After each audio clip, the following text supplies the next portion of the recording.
Have you ever wondered why woodpeckers don't get headaches? Woodpeckers are awe-inspiring birds with their 8,000 to 12,000 pecks per day, nearly 20 pecks per second. You'd think Woody Woodpecker would definitely have a headache after all that pecking, right? But it doesn't matter. This bird still looks like a machine ready to peck trees.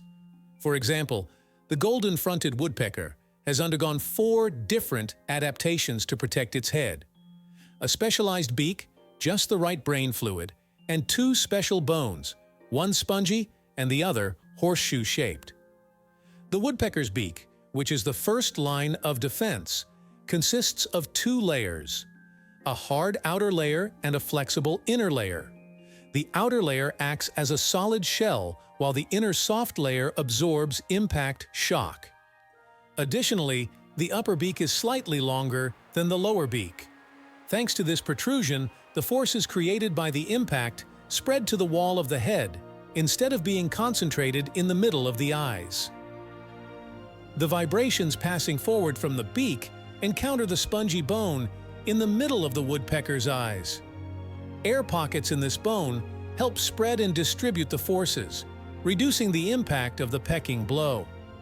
Vibrations passing through the spongy bone reach the fluid-filled space between the woodpecker's skull and brain.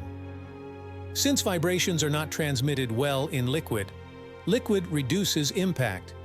Too much fluid in this space will create more room for the brain to move and increase the chance of the brain hitting the skull wall and thus being damaged.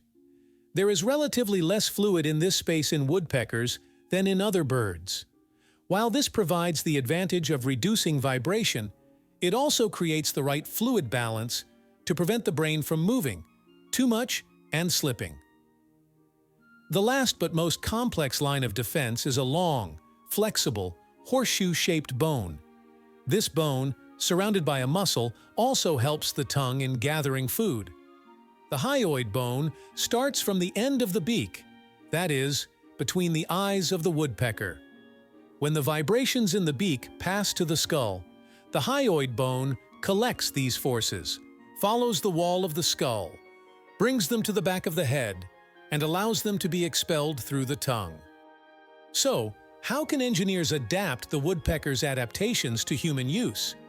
By placing a horseshoe-shaped structure inside the helmet, or using a material similar to the beak material in car shock absorbers or bumpers. Could there be anything more natural than using the woodpecker's methods to better protect our bodies?